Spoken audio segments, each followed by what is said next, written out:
everyone, and welcome to another presentation today as a part of the Berkshire's High Peaks Music Festival. My name is Carolyn Regula, and I will be your host today. All of our sessions are being recorded and will be live streamed on YouTube as well. The master classes and lectures will be available after each session also on our YouTube channel. So please consider supporting Close Encounters with Music and our ongoing festival.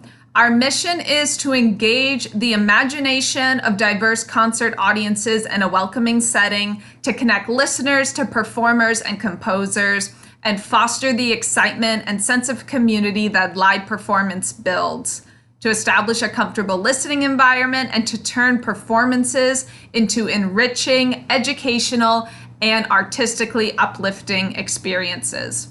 I will be including a link, a donation link in the chat below. You can use the chat to talk amongst yourselves during today's presentation and workshop. At the bottom of your screen, you will also see a Q&A window. So that will be for questions that you all can submit to our guest speaker tonight. So I am so excited to introduce you to Jeffrey Grossman and to welcome you all to our ornamentation and improvisation masterclass and workshop.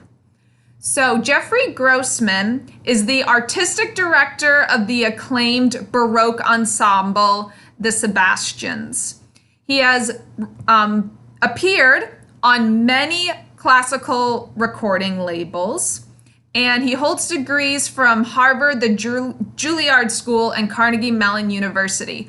Currently, Jeffrey Grossman teaches historical performance practice at Yale University. So it is with great pleasure that I turn things over to Jeffrey Grossman, and I hope you all enjoy the class. Welcome, Jeffrey. Thanks so much, Carolyn. I'm really happy to be here. Thank you to the High Peaks Festival for bringing me in. So as Carolyn said, I am a harpsichordist. I'm a performer. I started out as a pianist, like most keyboard players, when I was little. And I was interested since then. Actually, I in high school got really interested in what the harpsichord might be. I'd never played one or touched one. And in college and afterwards, I just got more and more involved. I started doing workshops, summer workshops, and eventually I did a master's degree in historical performance in harpsichord at Juilliard.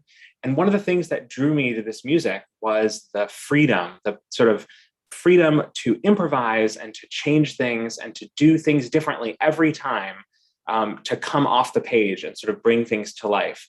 So now that's pretty much what I do. You can see a harpsichord here. I have some other instruments around my apartment.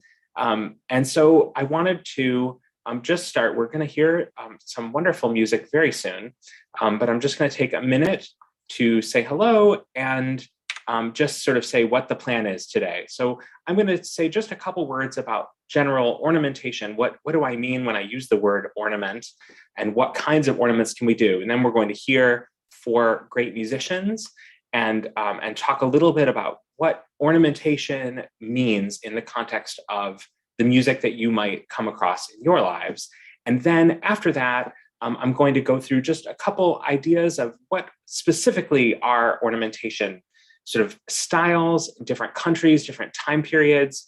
And after all of that, then what does this all have to do with improvisation, which was in the name of the workshop? And I think, I mean, I'm coming to improvisation through early music and through some of these historical rules. The idea, of course, is that we learn the specifics, we learn the tricky little rules, and then we apply them and we make the music come alive, because the point is not to recreate the music of the past and to recreate the performances that they might have done in the Baroque. We don't really care about that. But what we find is that when we learn some specifics about these things, it can help us in bringing that music to life and making it speak. So why should we ornament?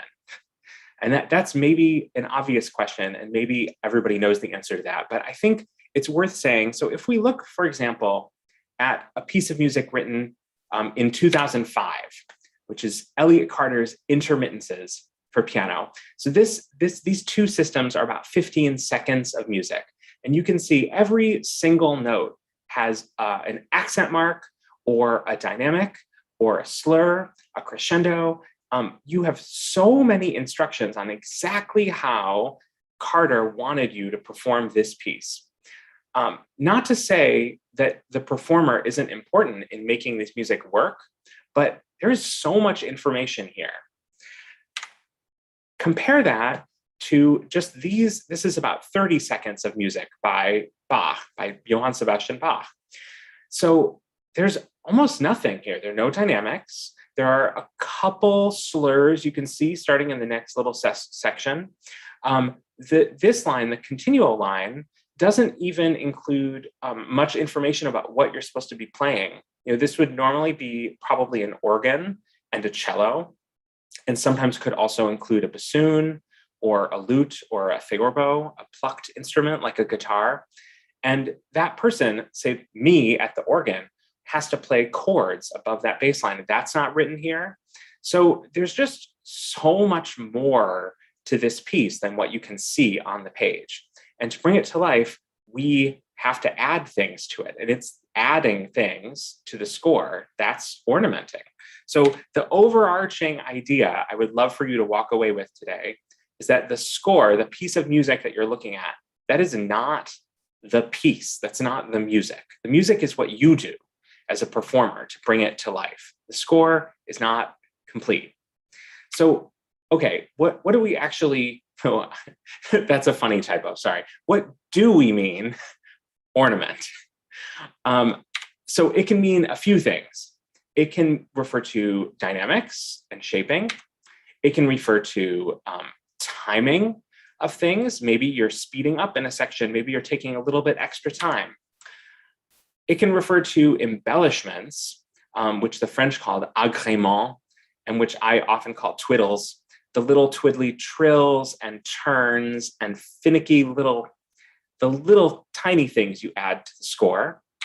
It can also refer to completely rewriting music, filling things in, changing melodic lines. It's sort of everything in between. So everything from deciding whether it's going to be loud or soft to completely rewriting a musical line. All of that I would include in the category of ornamentation. Now, the question of how we decide what kinds of ornaments are appropriate to the music or what makes the music special or sing, that's a trickier question that I'm sure we'll talk about today. But I just wanted to sort of start off by putting these ideas in our head that, in a sense, I mean, the performers that we're going to hear, no matter how much they are playing the notes or not playing the notes, just by playing the piece through, you have to make some of these choices, these dynamics and timing choices that is in itself ornamenting. So I think with that in mind, let's hear some music. I believe Thatcher was going to go first. Is that right? Hello, Professor. Hi, Thatcher. Thanks. Please feel free to call me Jeffrey. Oh, yes. Hello, Jeffrey. Absolutely. Shall I proceed? Sure. Why don't you just tell everybody what you're going to play? All right. So I'm going to preface this by saying that this is not a piece that I've ever performed, nor is it a piece that I'm particularly familiar with. But I'm very excited to work with the professor to have a bit of fun with learning how we can look beyond the scores, the notes written on the page, and find a bit of fun in the beautiful Saraband from the Violin Partita No. 2, BWV 1004 by Johann Sebastian Bach. Thank you very much. Thank you.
Beautiful. Thank you. Thank you. Really interesting. So I will say on my part that I've never worked with a classical guitarist before. I've worked with a lot of theorbo players and lutenists. But yeah, it's really beautiful, and I really like a lot of the things that you're doing. And you, despite your saying that you weren't that familiar with it, you really are making it your own, which is beautiful. It's great. Thank you. For the benefit of the listeners, it sounds clear that you know where the sarabanda comes from.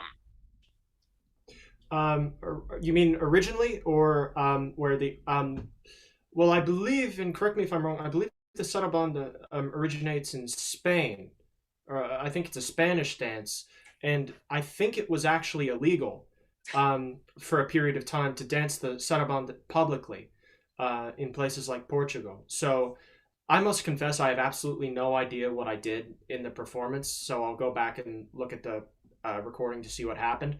But a lot of times sarabands are played very elegantly. With the Bach, he would the saraband would oftentimes be the emotional heart of the suite, but I tried to give a bit more of a raucous energy to sort of channel the initial lascivious undertones behind the dance as it was originally conceived. I think that that's absolutely true. Yes, it was in fact illegal. It did come from Spain. By Bach's time, it was associated also with France. You see often in his pieces there, of course, sarabande with an e at the end. This one is not. It actually is still a sarabanda. So I think you're not wrong to think this has maybe some some raucousness perhaps. Yeah, I would love to hear just the A section one more time, the first few bars. Whatever you do, you do. I have no idea what I did. Okay.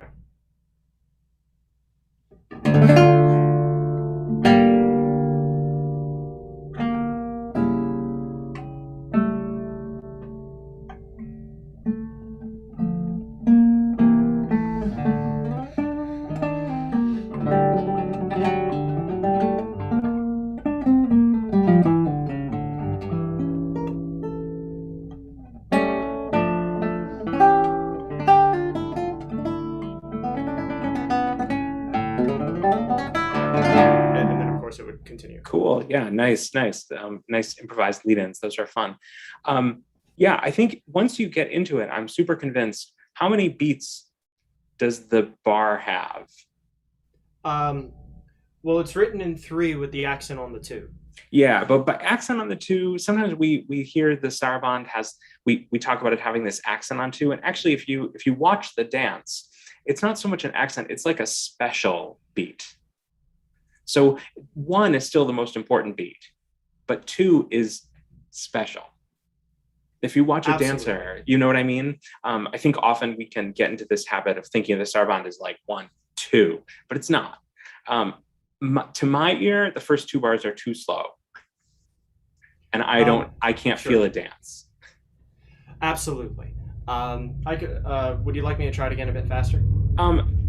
I just want you to think about the groove that you get into as we start getting more 16th notes, and bring a little bit of that dance to the beginning. Absolutely.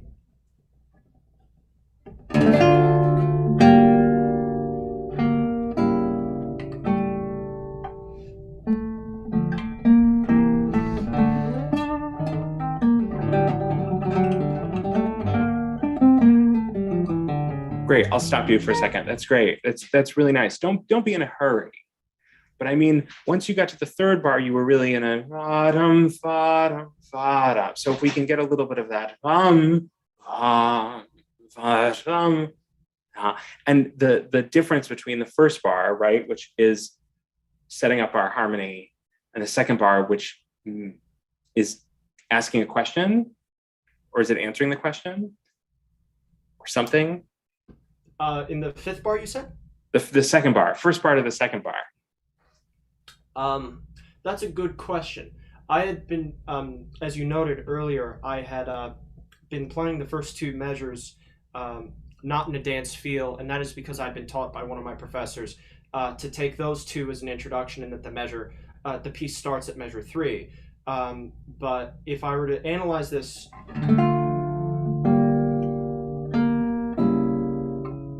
that's a very interesting question. The five, when you wouldn't think it would be an answer. What would you say to that?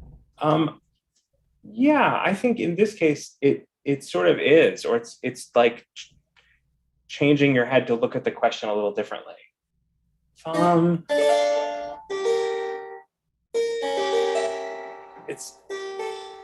And that is so cool. Right. That second is so special. So I think you're right that it's a little bit of an intro, but it's still, the dancer is, I don't know, maybe preparing more. Yeah. I was certainly playing it to the point of caricature. That I know. So I can certainly connect it to the rest of the. Can always try different things. And then I think the next interesting thing I would love to hear, I think you could stretch the middle of the fourth bar more to hear that beautiful seventh in the middle of it.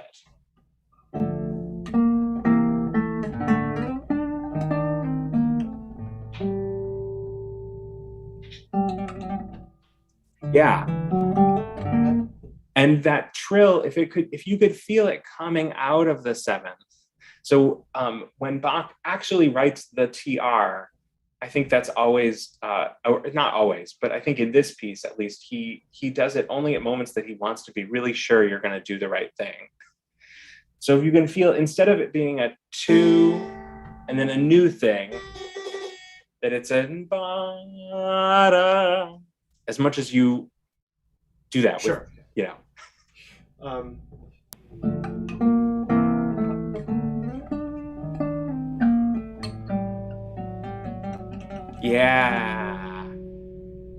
Yeah. Okay. That's cool. I like it too.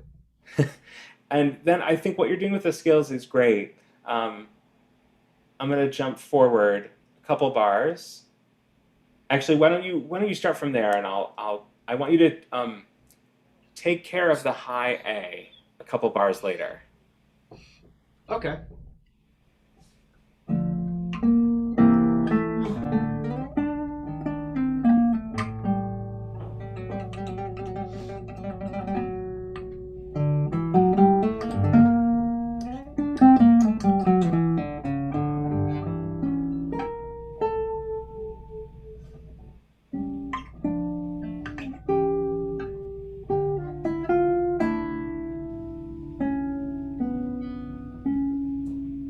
Oh, that was fun. Yeah, that's pretty. That once we get to that A, everything after it is just cadence. Certainly. Right?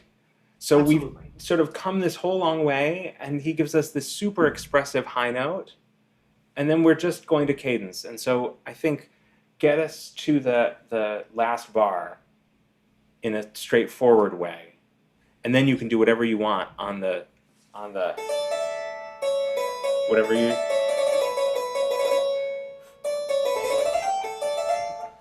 you feel like doing. Sure, absolutely. That sounds reasonable. Would you like me to give it a try, or do you want to move forward? Let's move on, just for time. Certainly. Starting here? Yeah, that's great. That's great.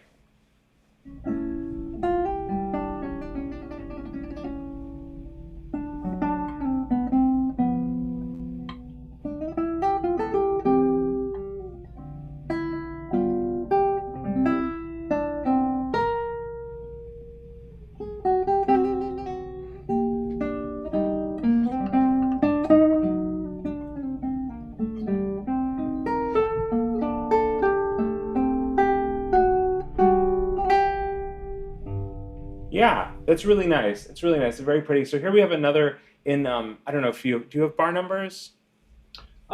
Yes. Okay, so in bar 13, we do have actually another TR that Bach himself wrote.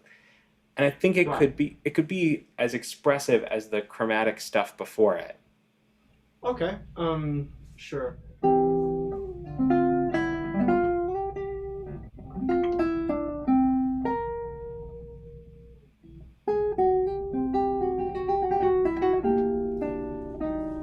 Yeah, I think it's about here. To me, it's about making the trill make sense in the melodic line that starts with the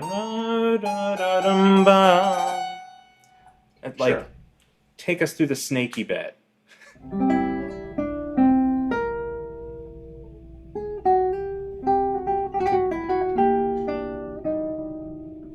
Yeah. Yeah, Okay. that's beautiful. That makes so much sense to me. That because really what we want to hear is the weird melody.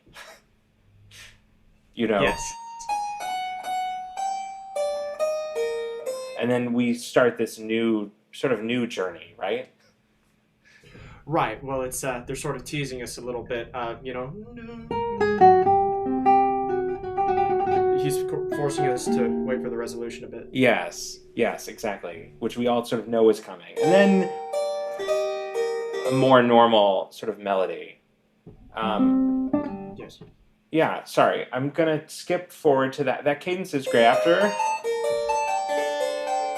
And sure, what you did, you added a little passé, port de voix, which I think works pretty well here. Very super French. Brilliant. Which is okay. I must confess, I've only actually worked on this piece for about a week, so every single time I'm playing these things, I'm constantly changing my fingerings and trying for different things. So I have no emotional investment to anything that I'm doing. That's fine. I totally know the feeling, and I think that's very much in the spirit of the Baroque and of Baroque music. So I'm not concerned.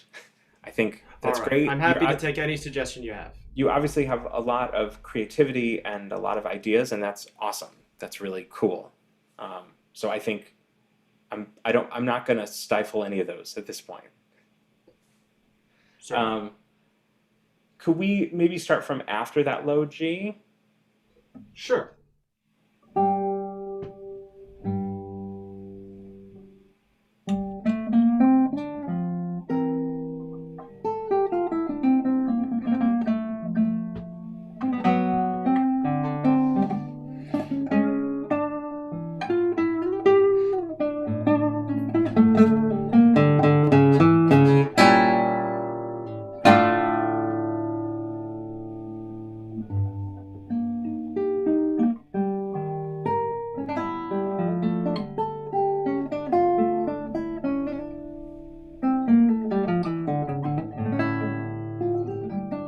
Good, great. I'll stop you. Sorry, just for time. No, certainly.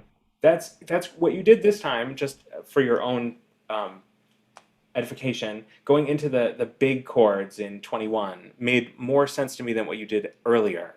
This time you sort of let the 16th notes down build in intensity, and I think as far as dynamics, that makes those chords more meaningful. I agree. But just as you continue to play around with it. And I think same thought actually earlier. So right where we began after the big G's, just think about as you're continuing to work on this in the future. Think about how you want the little notes to fit into the bigger image. So these were this time at least were very sort of hesitant. Which is okay, but then you really pushed us through the next bar, and it felt a little bit. I must confess, the hesitation that you picked up on was me trying a new fingering because I thought something would work, and then the hesitation was when I realized, oh no, this doesn't work. So that was not musically intentional. Okay, well, no worries. Sometimes our technical needs create interpretive ideas. So that they do. Yeah, I think. I think that the shaping that you're doing makes a lot of sense to me, and the direction that you're going, the ornaments and things that you're adding. Like, I think I just want to tell you to keep going, keep doing what you're doing, yeah, it's a pleasure to hear you sort of continue to fool around with it. Thank you so much. Yeah, I think we'll move on if that's all right. It is. Thank you so much for working with me. Lovely. Thanks for playing today. So with that, I believe Hannah is going to be joining us for a movement of a Vivaldi sonata. Is that right, Hannah? Yes. Hello. Hi. Thanks for being here. Which sonata is this again? I'm going to play the first movement, the largo of the second cello sonata. Great. Okay. Have you played this with any accompaniment before? No, this is fairly new. Okay. Cool. Great. Well, thank you for playing today. Thank you.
Beautiful. Really nice. And your sound quality is also really great on Zoom. So thank you.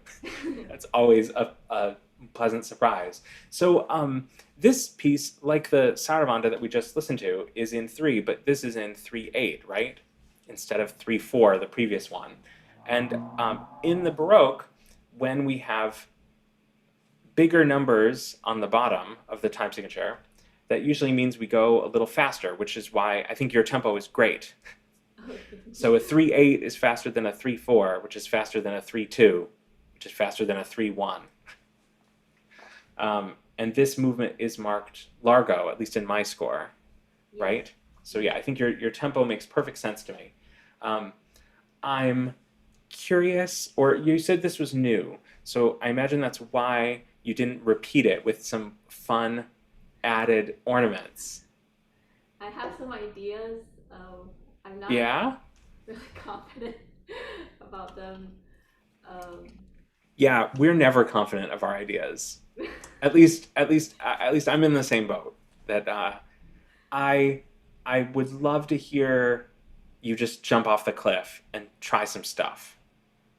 Okay. Um, It doesn't sound too weird. yeah, I mean, I'll say like the choices that you're already making, which again I think are in their own way ornamenting. Some of the dynamic choices they make tons of sense. They're great. I feel the sort of the groove of it really nicely. So yeah, I could pick it apart, but I'd rather just I'd hear some crazy ideas. Okay. I will say I think I have more ideas in the second half than I do the first. So I'll try my best. That makes sense. That makes sense. I mean, not everything has to be ornamented with like added notes and things. So Yeah. Okay. I'll try.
Okay, I'm gonna stop you. I know you said you had more ideas in the second half, but I think we could do some stuff in the first half. I mean, this theme is fine as a theme goes, but it's not super inspired, right? Yeah. So I think once we've heard it, 1, 2, 3, 4, 5, 6, 7, 8, we've heard it 8 times basically. I think, I mean, what are some possibilities? So the arpeggio is pretty, right? We probably don't need to do anything, though there might be a time that you decided to fill it in instead of you, or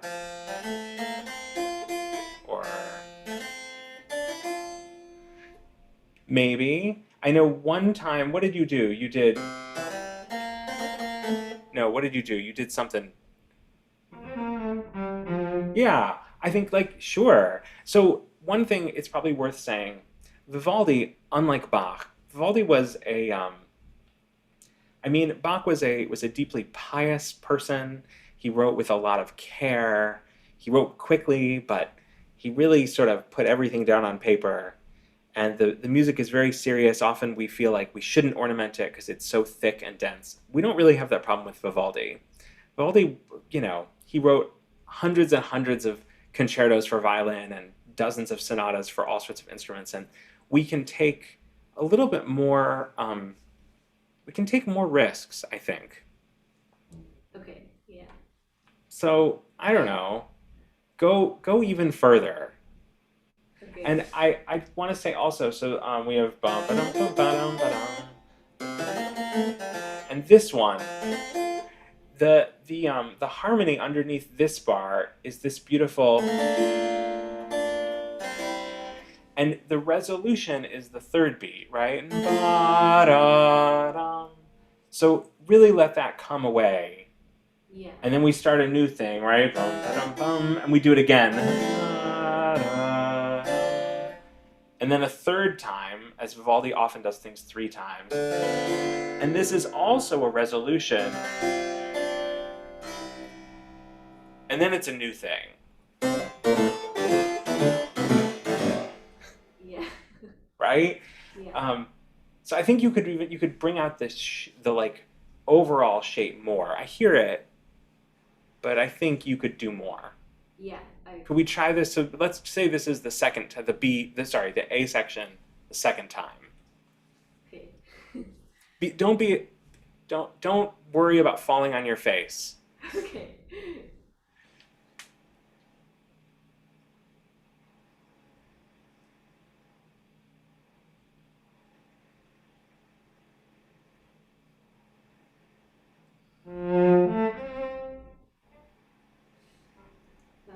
What do you tell me what you're thinking? Something to go into the F. Oh, sure, maybe, or, yeah, maybe something on the C.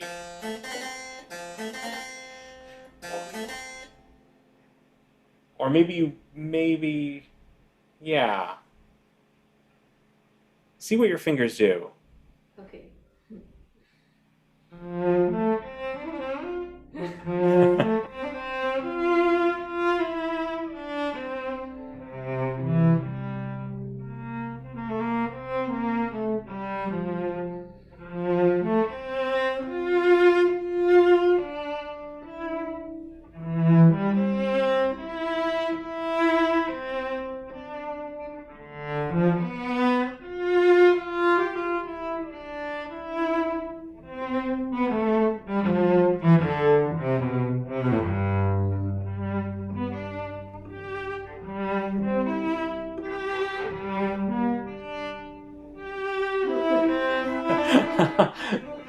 Yeah. I think it's a good idea. I think there are some nice things in there. So yeah, you'll keep playing with it, but Yeah.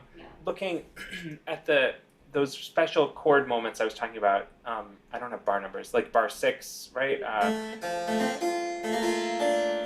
So it might be that one of those times, because we do that 3 times, maybe you wanna fill it in, or or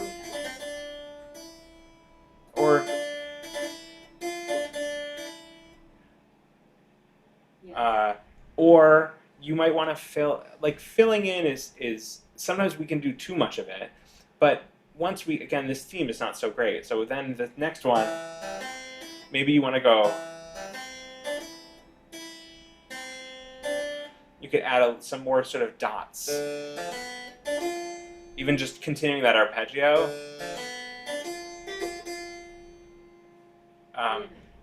And then when you finally get, I think you could make those dots super sharp and fun. Okay. So Because they're quite different from the dots that come before and after it. Yeah. Maybe try from the 5th bar.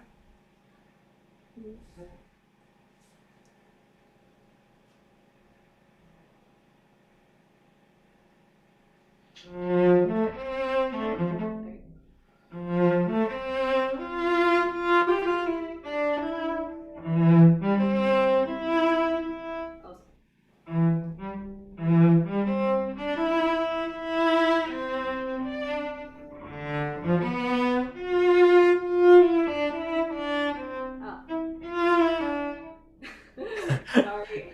No, it's okay. It's okay. Yeah, it's fine. Yeah. I'll try it one more time. Okay, great.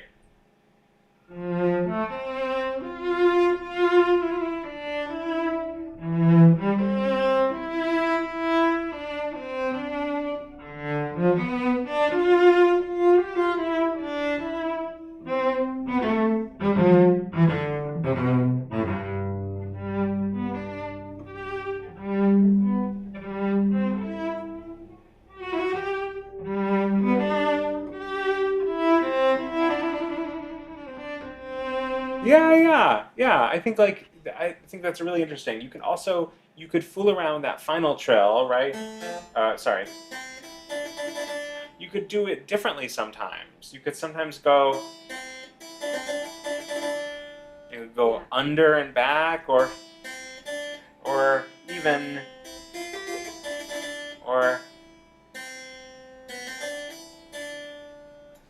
you could just sort of add some more things so it's different every time. Okay. But yeah, why don't we go on to the B section? All right. It's So can we say this is the second time through the B section? Yes. Okay, and just you have to not be afraid to fall. It's like figure skating. You just leap up in the air. Okay.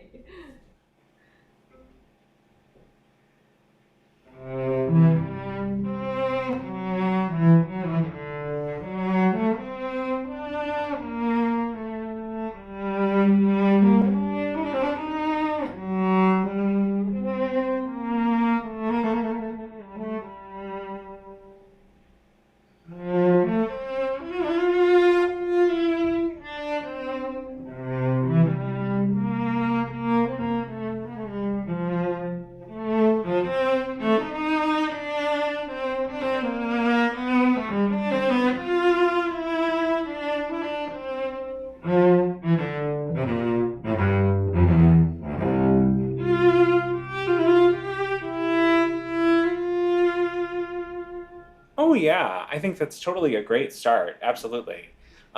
Yeah, and one thing, just as I know you're thinking about 100 million things, is just to remember in 3/8 that the last beat is usually light, right? So every once in a while we get a sort of a note. I don't think you mean to, but you're thinking about what's coming next. In the first couple bars of this section, right? That's a surprise, right? That F sharp is a surprise. I wonder if you can make us think that the B section is going to be as boring as the A section, and surprise us with that F sharp somehow. Okay. And that might be a matter of really coming off the C, so that we think it's going to be, but it's not. or you did something fun. Okay. I'll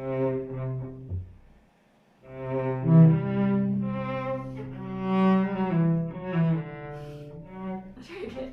Yeah, sure.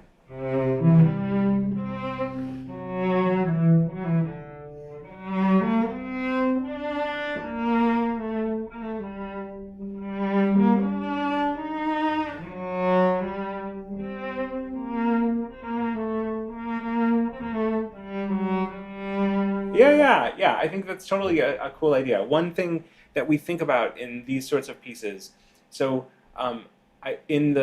when we played through it before, there were a couple times when we went into triplets, and that can be super fun in a movement like this that has no triplets at all. To suddenly get, because we really don't expect that. Or the opposite side to say, well, this is movement with tons of dots. So we could, when we ornament, we could incorporate more dots, and to sort of, you can play around with that. It's not like but just as something to think about as frameworks of ornamenting. Is, well, so, and we're in that like middle ground now between ornamenting and improvising, right? Because I'm basically asking you to improvise ornaments. Yeah, I think that's totally, I also wonder about this the E flat to the F sharp. It's so cool. I wonder if you could make it even weirder and cooler. Somehow. Not adding notes but just even more weird and expressive. Yeah. So like, would this be a matter of like good timing? I think timing could help. Yeah, timing and maybe just really letting us hear how big that interval is. Yeah. And try just a little bit before that. Sure.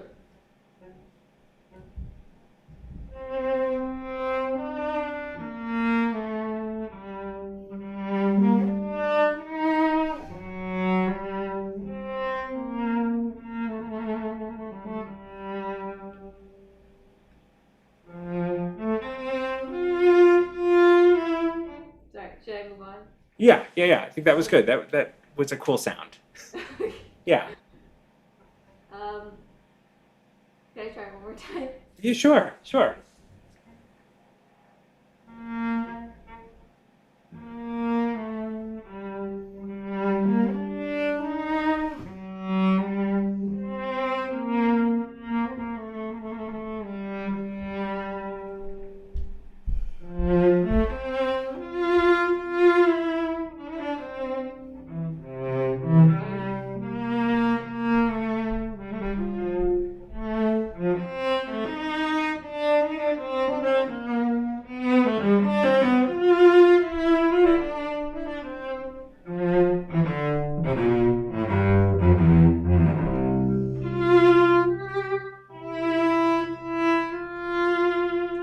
Oh yeah, I think it's really nice. One thing to point out is when we return to the opening material, I think what you did was really nice actually, because you didn't ornament the arpeggio and you just did a little something to the second measure so that we hear it's the return.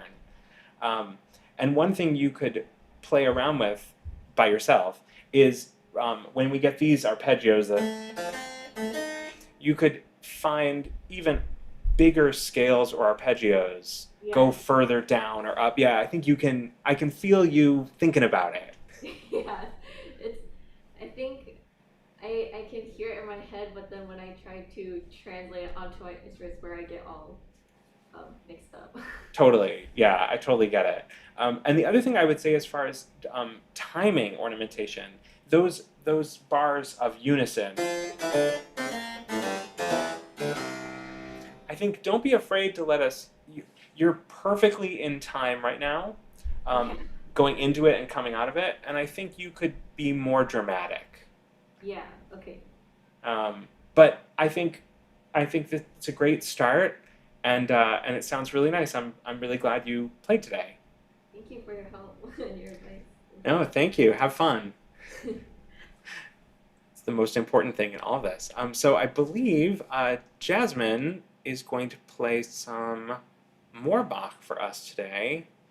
Um, Hi, Jasmine. Hi, how are you? Whoops. Good. How are you? Good, thanks. Yeah, so would you mind reminding us what you're gonna play? Yes, I'm playing the prelude to the second cello suite. Great.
Beautiful, really nice, thank you. So for I want to start with by talking about the end, if I can. So for people who don't know this prelude, as I'm looking at, would you tell everybody how the end is written out? Yeah, it's written out just in regular chords. It's written out in triple stops. Right, that's right. And I think, yeah, tell me why you chose to arpeggiate it the way you did. Um, I chose to arpeggiate it this way, kind of keep the pattern of the 16ths of what Bach was doing before. Mm-hmm. I played around with it a little bit before. Like at first, I just played it with the chords. Then I did like some triplets before, and I felt that this was the most seamless way to go into getting into the ending. Yeah, I think it's a totally reasonable choice. I would say it's the best like baseline idea, and I wonder if you might consider adding some other things around those chords.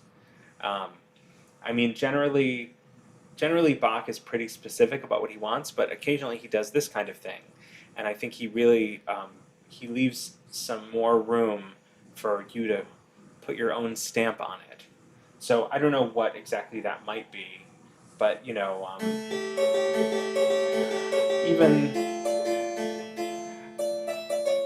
that kind of thing.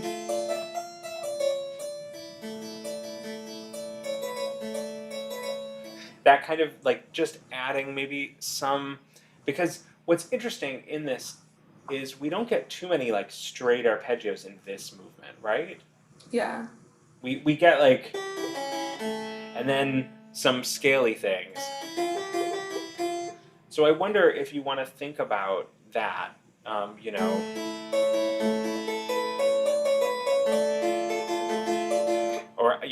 whatever would end up working well on the instrument. Not that I don't know if you want to try anything, or if you just want to take that. Okay. I can try it. I'm not very good at it. That's fine. Nobody is. None of us are.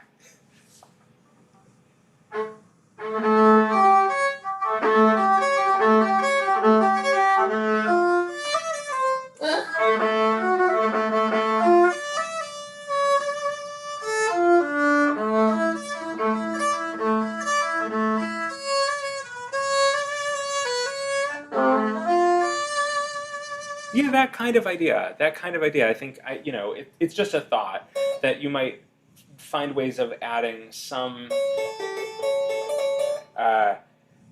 some of that figuration that we were getting earlier.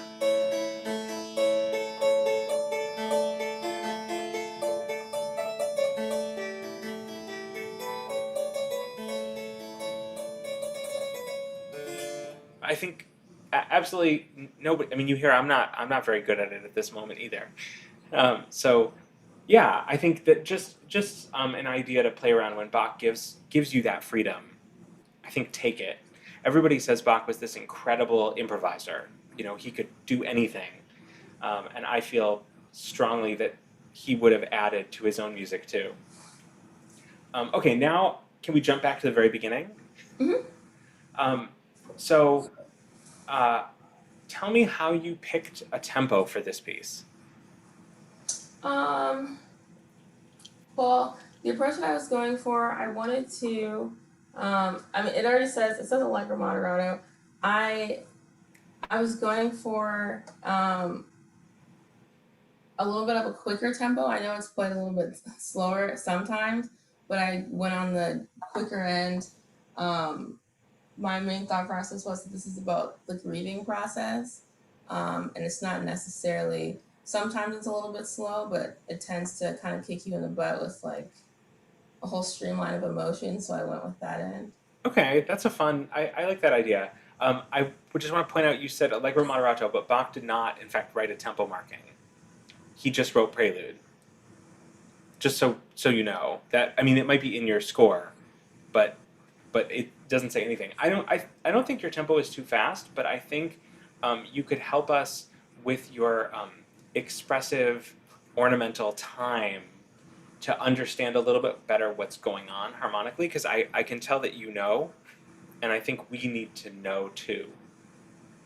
So maybe could we just play like the first, I'm looking at like, well, where's the first big, we can't really call it a cadence, but the thing that's sort of like a cadence? Where's the closest thing to a cadence we get in the beginning? In the very opening, maybe a half-ish cadence. Probably in the fourth measure, but maybe when it changes to F in measure 13.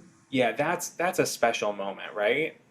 and and I think you could help us feel that as a I don't know, is it an arrival? It's certainly like a new page of the book opening. So maybe could you just start from the beginning and go to there, and I like your tempo, but don't be afraid to be a little bit more flexible. Okay.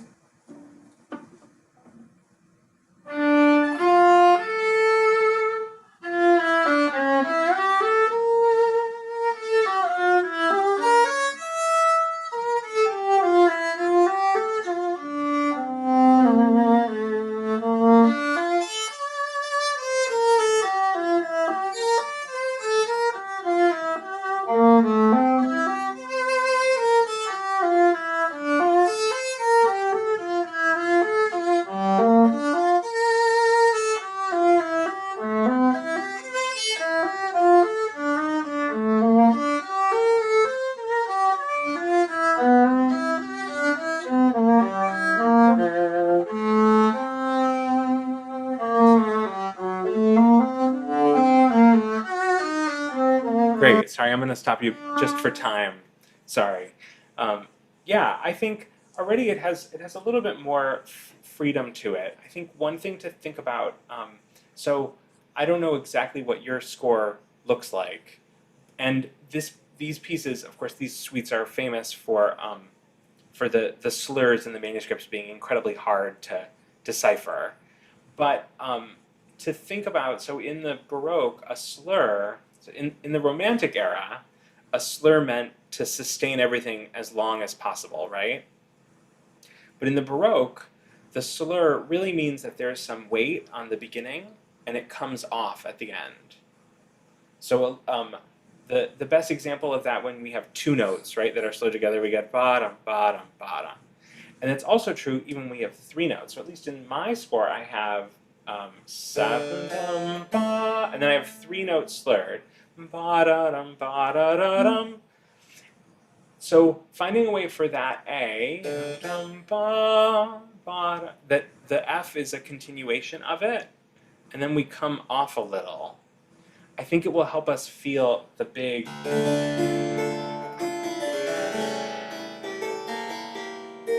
It's like a big harmonic change, right, with the C sharp.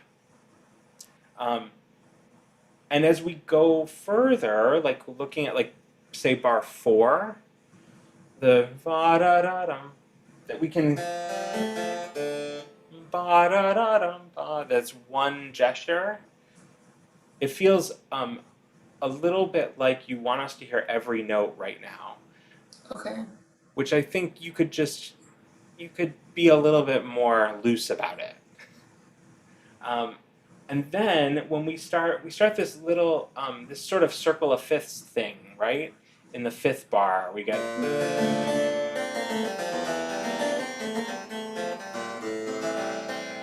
And it's this very kind of cool, beautiful sequence with all these seventh chords.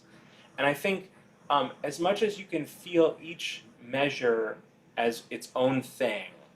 So we want to hear the bass, the B flat, and then the E, and then the A, and then the D, and the G, and then we do this new thing.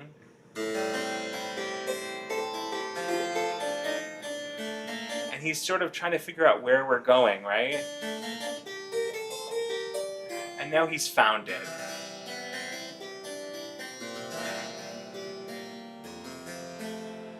And I think what we need, actually, to my ear, is for you to take more time in the last beat before that F major.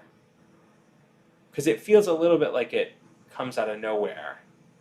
Okay. So I think, this is, this piece, I think, doesn't lend itself too much to adding a lot of notes, right? We're probably not going to add too many notes. But I think you can help us figure out what's going on with a little bit more lingering time on some of these important bass notes, and maybe even just in, I don't want to say dynamics exactly, but I think it could help us hear the harmony. You want to try it maybe one more time? Mhm. And we'll go on.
Great, Jasmine. It's beautiful. Actually, it makes a lot. It makes a lot more sense to me now. So, and I know some of that is also just you've played it a couple times, and so you're probably more comfortable. But I think that starts to I start to hear the structure, and I think often what it is lightening up at the very end of the bar, so that the beginning of the next bar can sing. So. Of course, I don't have bar numbers in this score, but you do, right? Yeah. Okay, so you said the F major was 13, right? 11, 12, 13. Yeah. Okay, so in once we get to like 17, 18, 19, that sequence there, Yeah. I think if you can lighten up at the very end of the bar, that we'll really hear that rising sequence. You want to try that? Yeah. From like 17 maybe? Mm-hmm.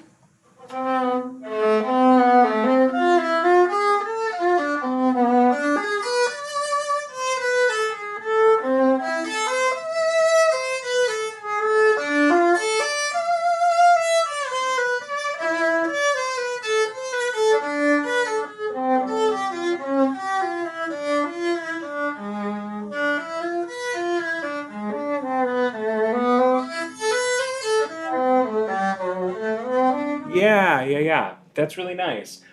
In bar 21,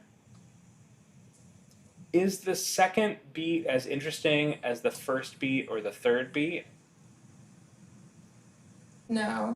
No, I don't think so. So I think you could bring out more. Again, the harmony is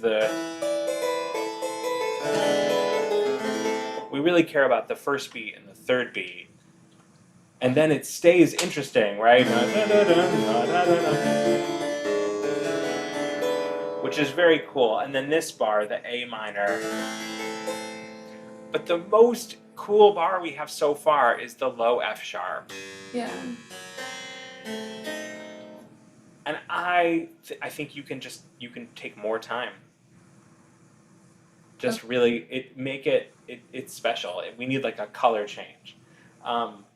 But I think everything you're doing is working really well, and I think thinking more about the bass line, and I mean, I'm sure you've heard this before because it's not so interesting, but the more about the bass line, and I think coming off on beat 3, especially when they're not important things, when they're just little turnarounds.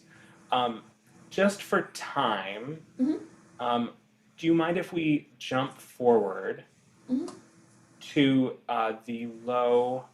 It's before the fermata. The low C sharp or the low G sharp? How about the low C sharp?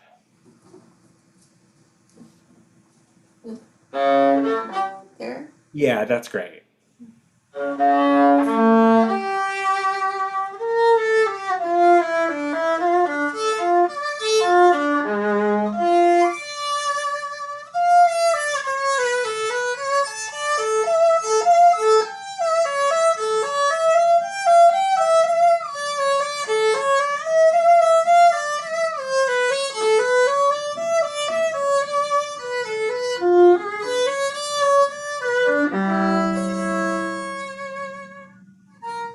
Yeah, it's good. It makes a lot of sense. The I think as much as you can feel the line starting from the C sharp,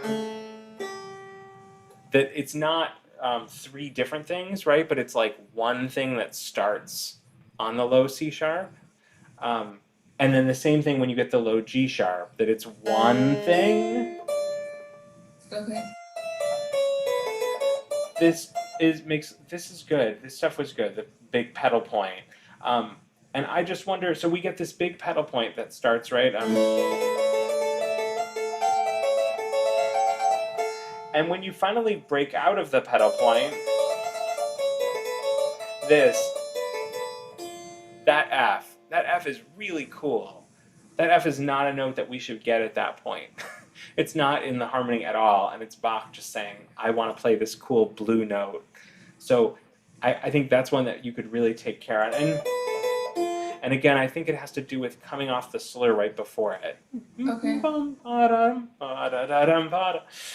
I'm a great singer.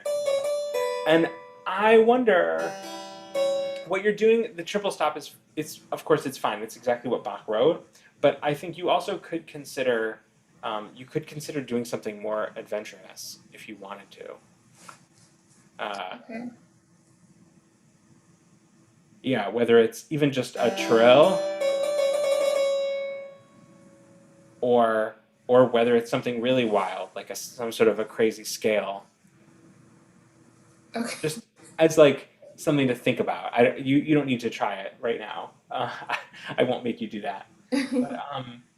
But yeah, I mean, this is it's a good example of the kind of piece that I don't think, you could add notes if you felt like it. Any of these thirds, especially later on in the page, once we've sort of gotten going, if you felt like, oh, I really do want to fill in, that kind of thing, or even just a little Morden.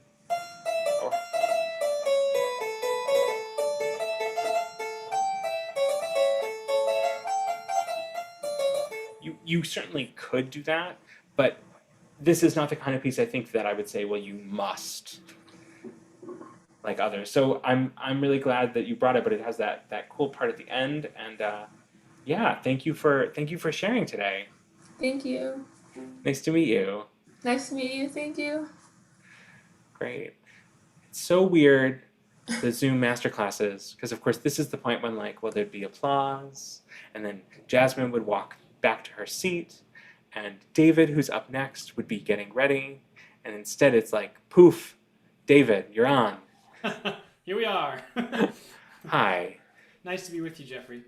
Thanks for being here today. Would you mind telling us who you are and what you're going to sing for us? My name is David Szabo, and I'll be singing Where'er You Walk from Handel's Semele. And on piano, we have the wonderful Annie Brooks from the past. Here we are. Great.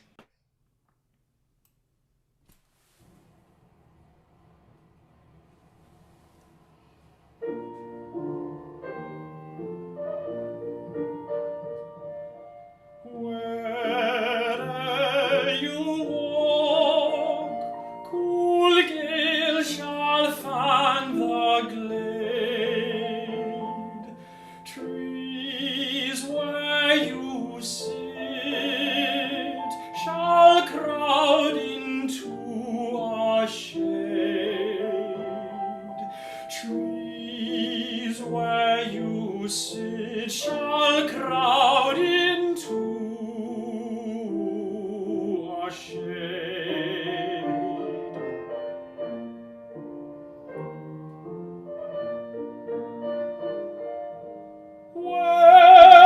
Where'er you walk, cool gale shall fan the glade. Trees where you sit shall crowd into a shade.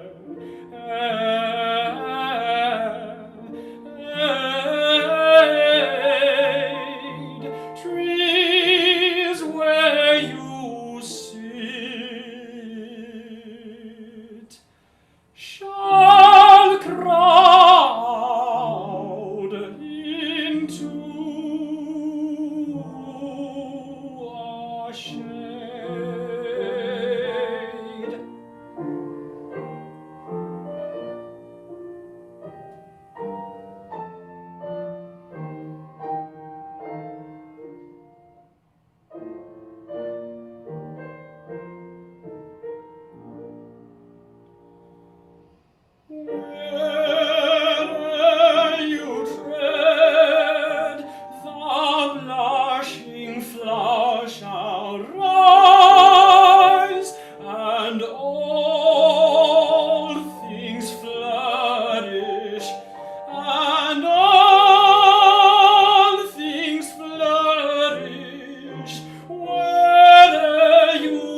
Beautiful. Thank you. Such a great aria. And it's the perfect length. Yeah. Yeah. Um, yeah. Do you Love it. know what's happening at this point in the opera? Yeah, I Seems have like an you do. idea. Yeah, well, I hope so.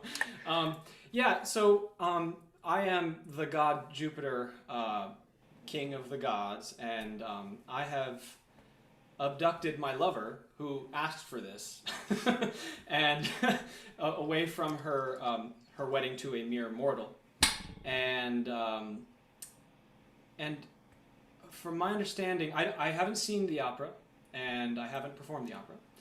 But to my understanding, this is almost a little bit of a distraction, like to woo her and wow her, away from her desire to be immortal like me. That is my understanding. Yeah, at this point he's taken her sister, Semele's sister, and you're telling her how great it will be in the paradise that you're taking the sister to Oh, okay. So I'm not singing at this to. moment. I don't believe you're singing to Semele at this moment. Oh, okay. All right. But I'm sure it's been staged that way too. So Uh, with cuts. But no, it's beautiful, and of course Handel, I would say, like Vivaldi, we have a lot of freedom to do things because we know the opera singers of Handel's time were huge divas and did whatever they wanted and rewrote entire lines, and often after a bunch of applause they would repeat arias again multiple times. So I think I love all the stuff you're doing. I think is working really well, and I think just for time, I'll just talk about the return of the A, if that's all right. please. Yeah. Yeah, I'm curious. So how it sounds like you have a fair amount of experience with Handel or with ornamenting or da capos. Is this something you do a lot? Is this something you're new at? I'm certainly not new. This particular piece, I really worked at Chautauqua in, like, what was it? I think it was 2017, so a while ago, and that's where it was cultivated a little bit, and I get basically all that I do, and some I don't do of his, because technical things. I get from Robert Ainsley, the recording of Robert Ainsley. Sure. I don't know if I added anything of my own. Perhaps the first time I do some suspensions. Da, da, da, da, da, da, da, da, da. I think that may be where'er you turn your eyes in the B section. Yeah. Where'er you turn that might be mine. But he certainly did in the repeated A section. Yeah. So, Yeah. Well, I think listening to recordings is definitely it's a great tool we have to borrow from other musicians, and I think some people are not fans, and I think it's great. But I would say, well, you should listen to some other recordings, and you should Right. steal from multiple people, Mhm. because I think everything you're doing is good. But there was a point.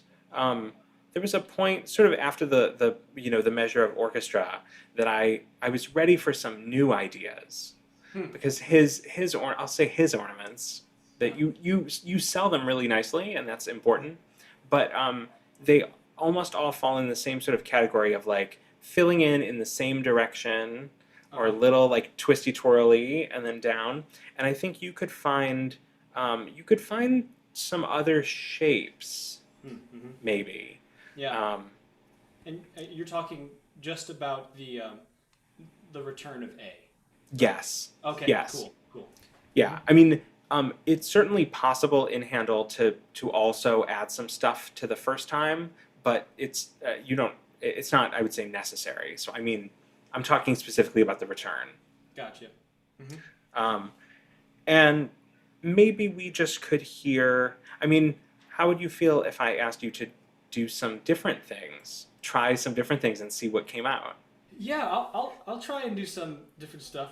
might get a little wild, but we'll see. I don't know. Maybe it will stay completely placid. Who knows? Right. That sometimes happens. Yeah. Why don't we? Do you mind? I guess you could just start if you want to do it with the piano. Just start the piano and sing it as if it were the return. Sure. Yeah, I have the timing down, so I'll. Oh, okay. I'll start it from the return. Okay. I won't let you go all the way through. Okay. But probably the first 6 bars or so. Gotcha. See what happens.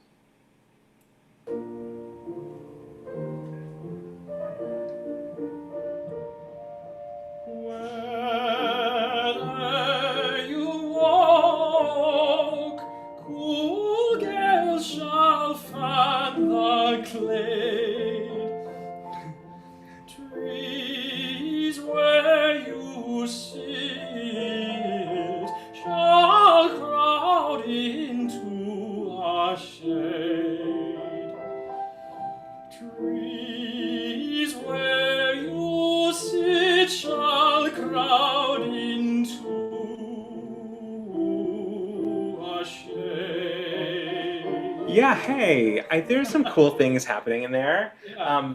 Yeah. I don't know if I could have done that without looking at the music. I'm like, let's see, where can That's we go? fair. Well, and you know, it's fine. It's always I'm really putting you on the spot here by just saying we'll do something different. And yeah, I mean, I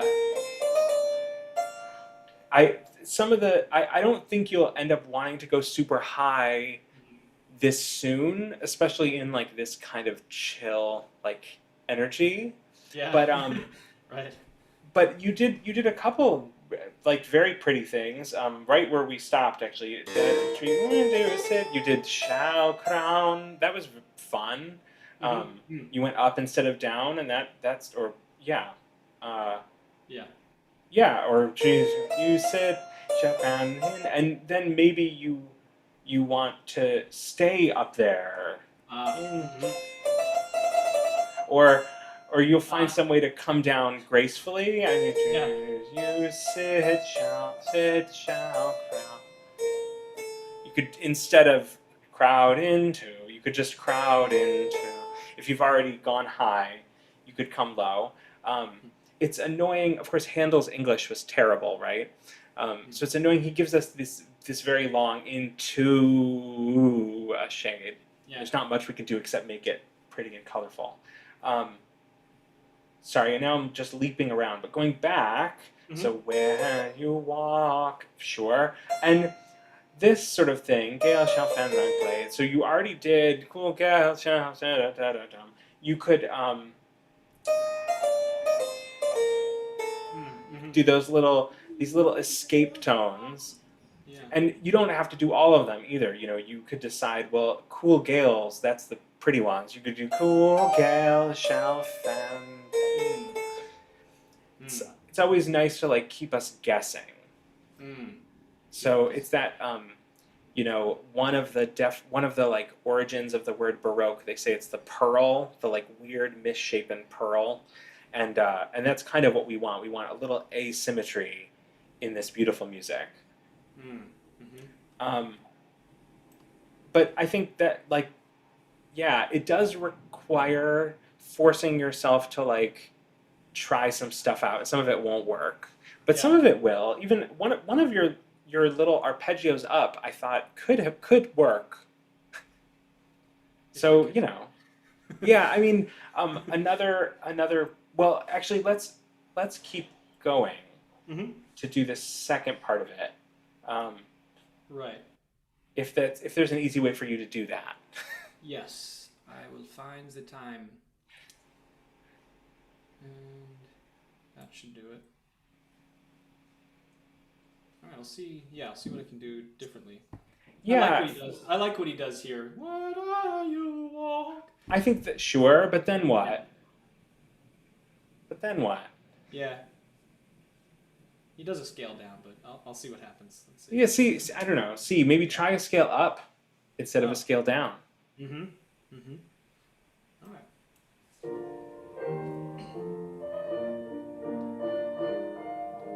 Where are you walk, cool gale shall fan the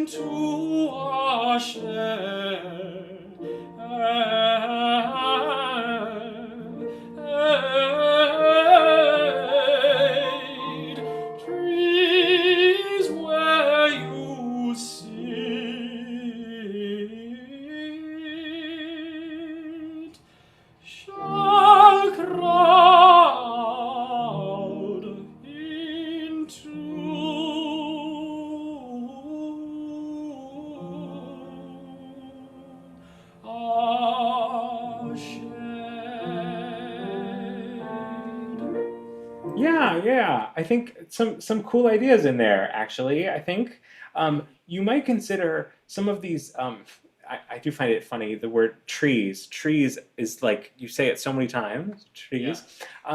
And you're doing it beautifully. You could approach maybe the most special of them with a little trees.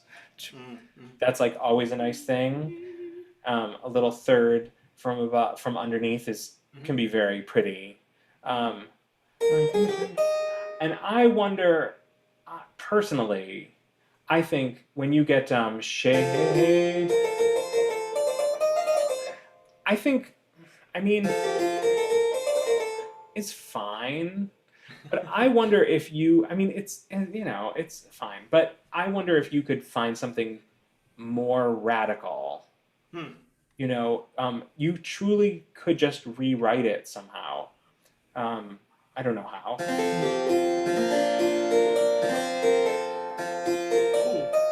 You could do that kind of thing, or even, no,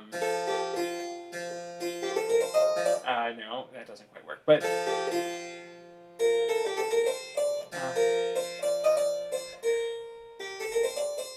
I just sort of I want it to be more different this time. Okay. I don't know if it's an arpeggio or if it's just a different shape. Or you do one of them what you did. And maybe it's the high one that's prettier. So do something different for the low one.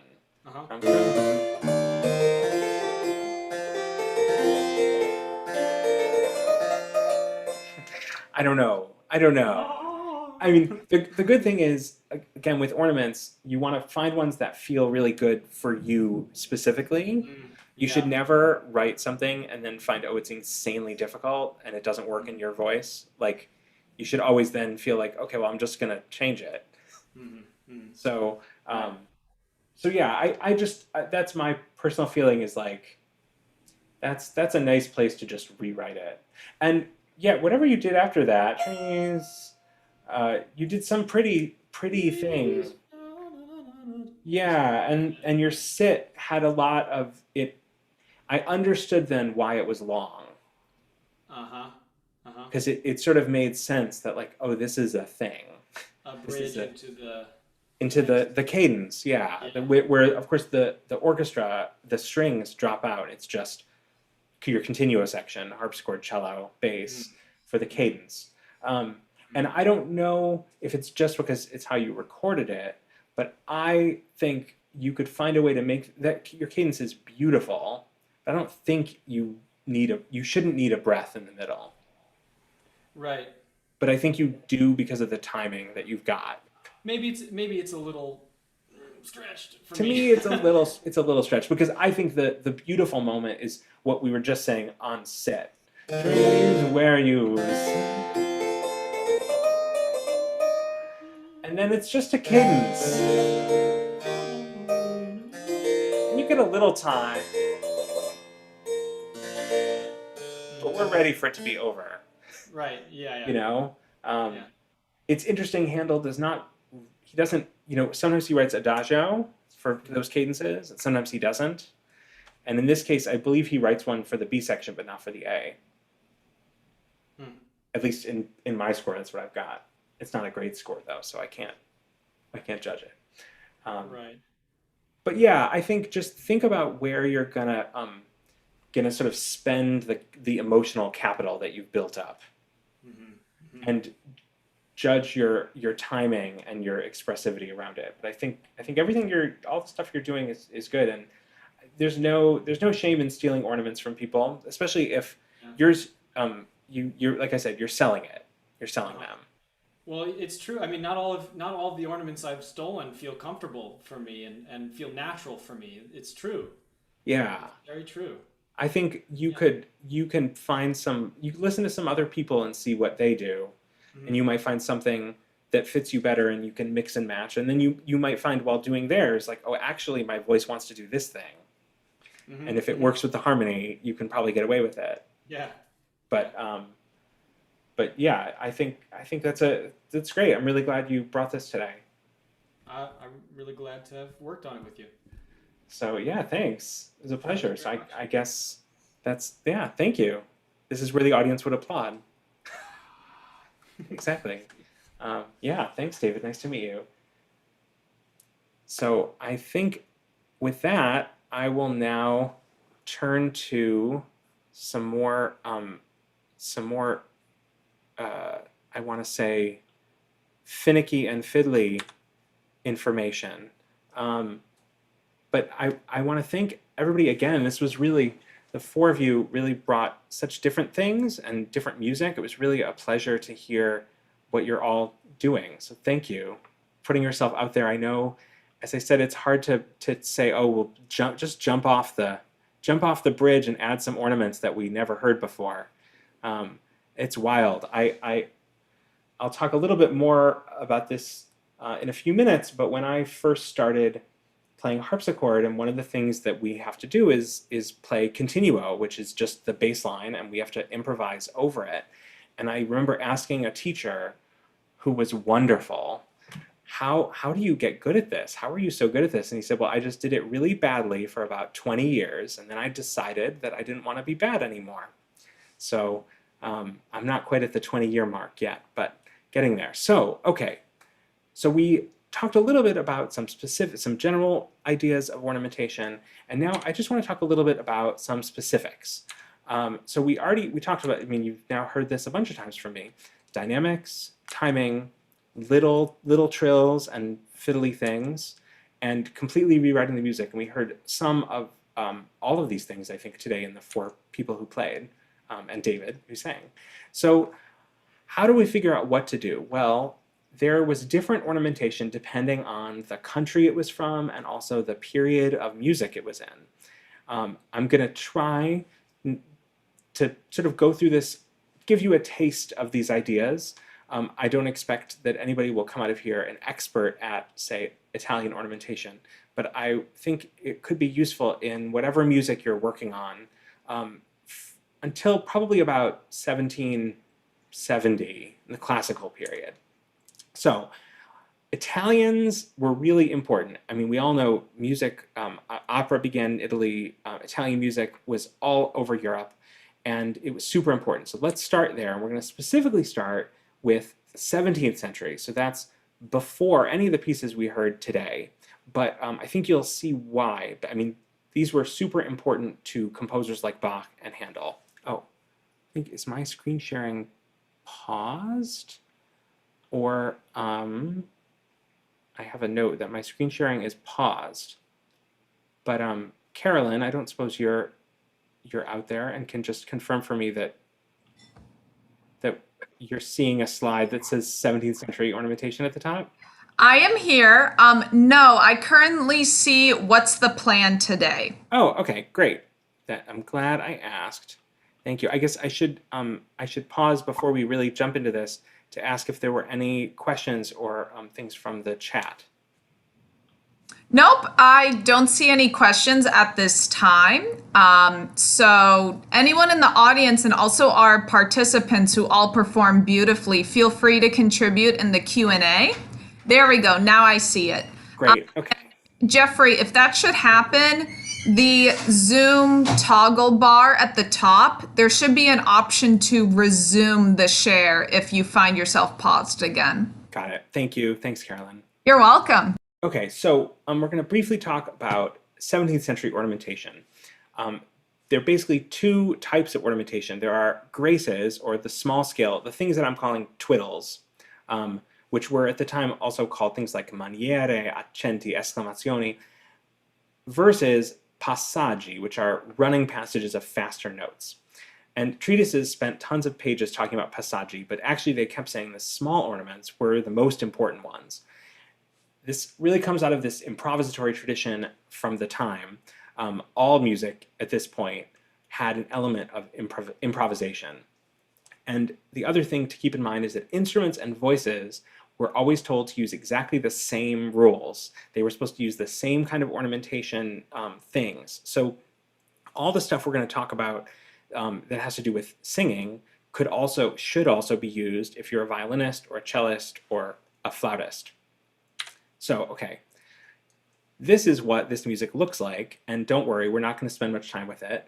I just thought it was useful to see. This is Caccini, and you can see a bass line here. This is the continuo part with the numbers to show the harmonies, and the voice part. My friends and I call this spoon notation because, of course, you can see they look like little spoons. And you might be saying to yourself, well, I am never going to work on music like this. But if you're a singer and you've ever seen this yellow book, which I imagine most of you have, you actually have seen music like the 17th century Italian music. This is that same Caccini piece in Schirmer's edition. You can see covered in markings that were not there in the original.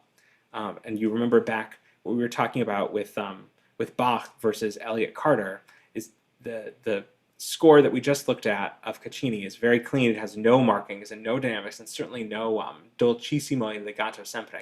So we have to ignore all those things. Okay, speaking more generally, we talked about how dynamics are probably the easiest way you can think about ornamenting. So the simplest ornament in 17th century Italy was a messa di voce. You get loud, you get soft. You've, I think, heard my beautiful singing voice by now, but I think we can imagine that one. Another ornament of dynamics that they often used was called the esclamazione, which you may imagine it's like an exclamation.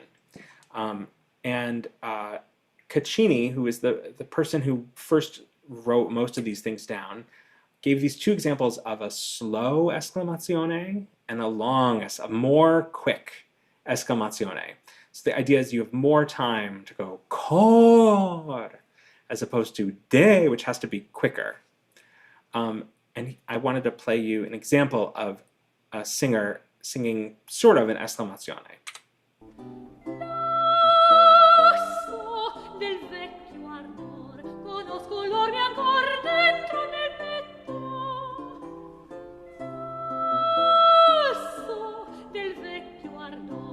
So you hear there were two of them, basically, one at the beginning and one that she also added this slide that we'll talk about in a second.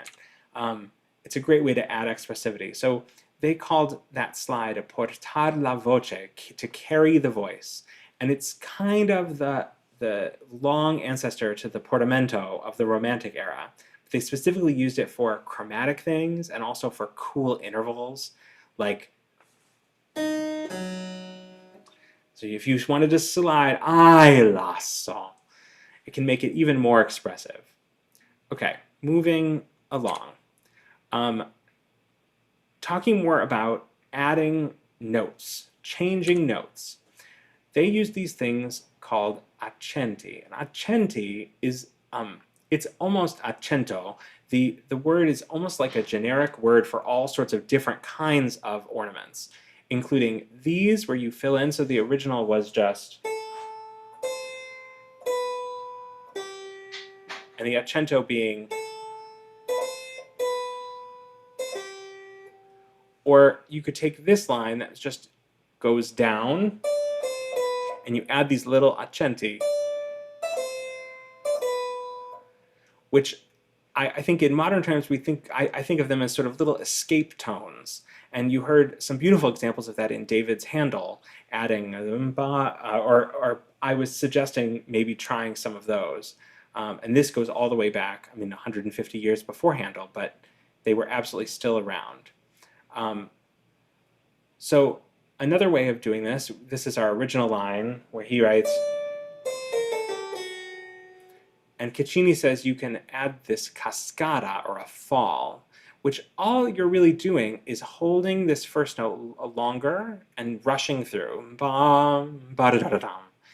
And he says you can even add a little rest in order to take a breath. So you think, bum, ba-da-da-da-da-dum, which is a nice way to cheat as a singer. Give yourself a breath, but it brings out the cool line. This, at the cadence point in particular, you can move a syllable earlier, and they call that the anticipation of the syllable. Also, here you can see these little accenti, little filling in of the line, and also changing the text. So again, if you're a violinist or a cellist, that will translate into just how you're going to bow it. Bum, ba-dum, ba. ba-da, can be a lot more interesting. It basically just adds interest. So the last things we're going to talk about are making the rhythm unequal. So again, these are purely rhythmic ornaments. So our original line becomes, or instead of, you can dot the middle one. And you can either make them short long like this, ba-dum, or you can make them long short like bum ba-da, or you can mix it up. So this becomes, suddenly this very square line becomes much more interesting. So here's one more example. Our original line on the bottom here was, which could become,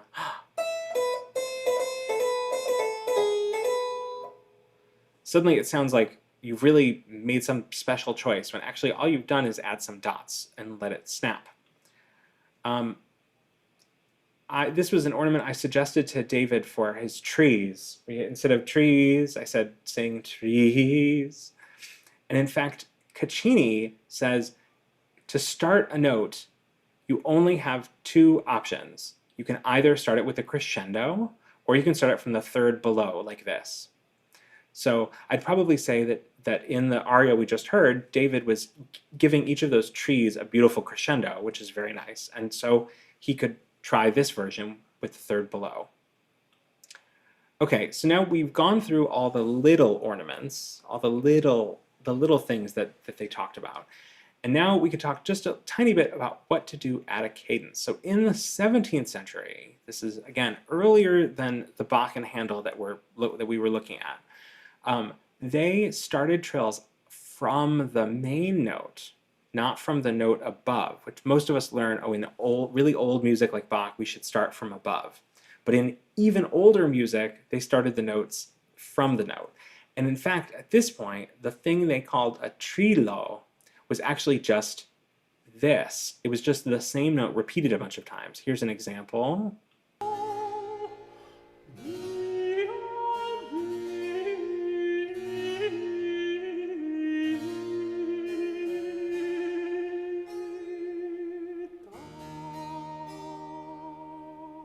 So that went out of style later, and people started calling it a goat trill, which, oh, there it is again. Here's one more.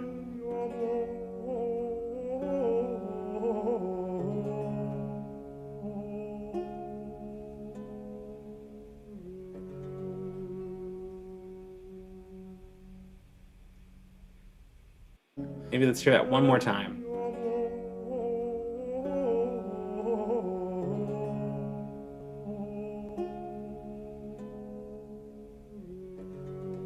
It's a more happy example. Oh, sorry. Okay, so it's a very beautiful way. Again, they often write these whole notes at the end of the phrases, and you really have to do something to fill it in. They expected you to do something. So even though we think of it as ornamenting, it was expected.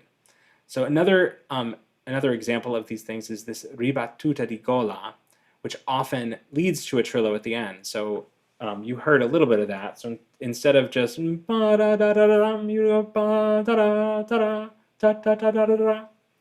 which can be, again, the idea is you have a whole measure that you need to create a beautiful cadence, and this is a very nice way of doing it.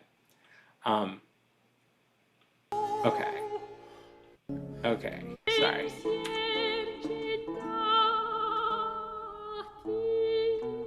Bunch of good examples here, more than I meant to give. You can see that this ba-ba-dum-ba-da can start to feel a little bit like a trill that you might know, but again, it starts from kind of the wrong note.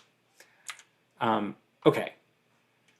The other thing that you can do at a cadence is this, which again starts to feel like a trill, but it starts from the note. So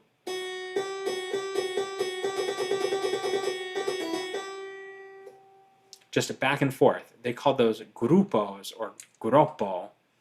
And you can imagine, here's some examples of ways you could ornament these trills that combine all these things. So this cadence is just,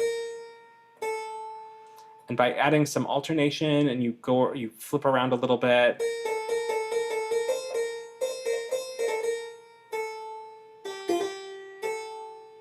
so just all these different ways of filling in these cadence bars that were important. Yeah, okay, we don't need to spend too much time on here. Now let's go back for a second to our Caccini and just see if we were to sort of add some ornaments to this using what we just talked about, what might be going on. So we can start with a crescendo, or in my case, I think maybe you want a little esclamazione. So you start with a little dynamic thing, and you might want to fill in this. So the original, I should say, is...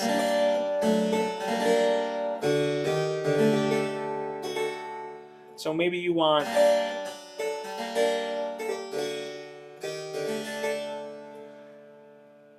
And why don't we add a nice little messa di voce, mia bella, non credi, and we can add,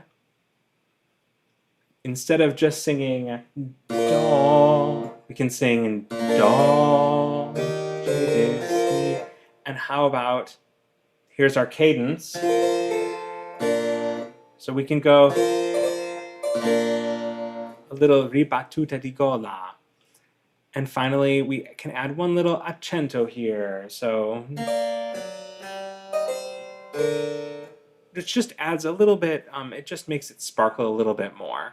And maybe we add a little trillo to the end. So that's early Italian stuff. Really quite early at this point. And these might be composers, some of them, I'm sure Monteverdi, who you've all heard of, and maybe Frescobaldi, Cavalli wrote lots of great operas. Isabella Leonarda, and certainly less known but great music. Cozzolani was a nun who wrote beautiful music. So just some composers where this kind of ornamentation would be right at home. So again, you might be saying, I am never going to work on music this old, so I don't really care about this. But again, what I'm telling you is early Italian stuff. I mean, you've seen it a little even today that some of the ornaments that I was suggesting to David came straight out of early Italian music. The little accento, escape tones, that kind of thing. And of course the messa di voce, there's never anything wrong with that. So now to just jump forward a little bit, continuing in Italy. So we have Corelli's sonatas. My guess is that this is a little bit closer to the music you spend time with. It's the same period as Bach and Handel and Vivaldi. And what's super cool is that we have a bunch of examples from Corelli's time of people writing out ornaments the way they think they should go. In fact, some of the written out ornaments claim to be Corelli's own ornaments as a violinist.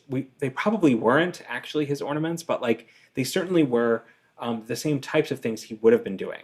So here's the beginning of this sonata exactly as he wrote it. We're just going to listen to the first line of the music.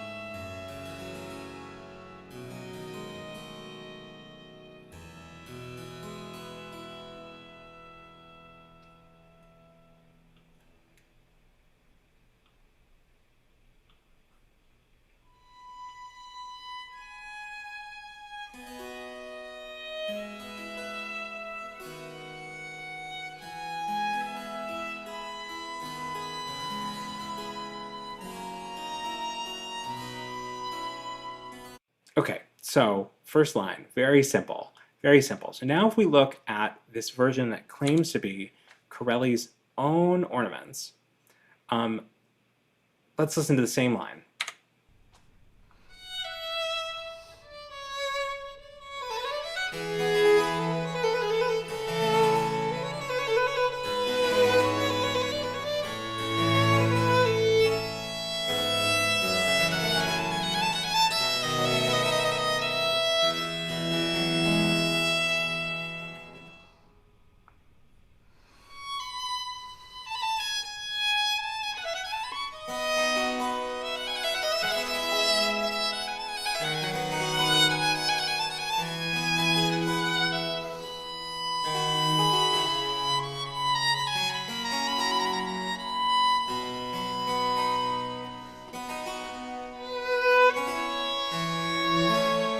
Okay, so yeah, sorry to stop for time since it's pretty late.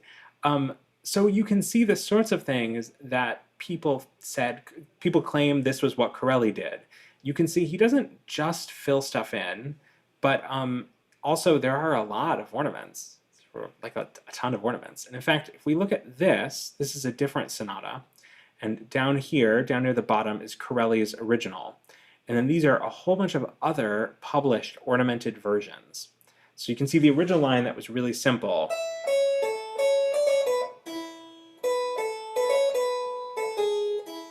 It's marked largo, so you play it slower than that. But you can see what all these different sources did. Geminiani, who wrote lots of great cello sonatas, and Tartini, famous violinist, and a bunch of anonymous sources from different parts of Europe, England, in fact, mostly. So it's useful to look at this and say, well, what kinds of things do we see, other than just like these are all kind of bananas with the number of ornaments they have. So there are plenty of times when they just fill in stuff, but almost never just like a straight 2/16 to get to the next third. They add a trill, or they change direction in the middle, like over here, or they add, here's an arpeggio where actually Geminiani goes much lower than Corelli did. Here's one more page of that. So you can see some of the same scales we just saw that go, starts on a different note from Corelli in this Dubourg source and goes all the way down and then back up around. Anyway, the cool thing about this is to play through them slowly and sort of figure out the kinds of stuff people were doing. I said when we were talking a few minutes ago that instruments and voices should use exactly the same rules of ornamentation, but you can see by Corelli's time, I don't know very many singers who would do quite this level of ornamentation. Though if you've got the voice for it, you should do it because it's super cool. So that's Italy. That's Italy. So I wondered, any questions have come up in the meantime? Yes, a great question that I actually was curious about too. So Alana, you beat me to it. Hello, says Alana. Why did the Trillo go out of style? Oh, Alana, thanks for the question. That I have no idea. I don't think we know. Why does anything go out of style? I think in some sense it's like it went out of style because it was there, and so people rebelled against it because they decided one day like it's sort of passé. The same way like a shirt goes out of style, or a word cool isn't a cool word anymore because it gets overused. But it's a good question. And we have one more from David, who you all heard, our vocalist. To what extent do we know of cultures borrowing each other's ornamentation styles, and what was the result culturally? Now, I don't know, Jeffrey, you might answer this in your talks on other countries, but maybe you can brush on it a little bit. Yeah, absolutely. And yeah, you'll see a little bit of that in a minute, David. We really see that happening in Germany. That's kind of the place that was really the melting pot at this point. But we know that, say, Italian music was really widely dispersed all throughout Europe, and it was kind of the birthplace of a lot of this like Baroque style. So Italian ornamentation in particular traveled widely.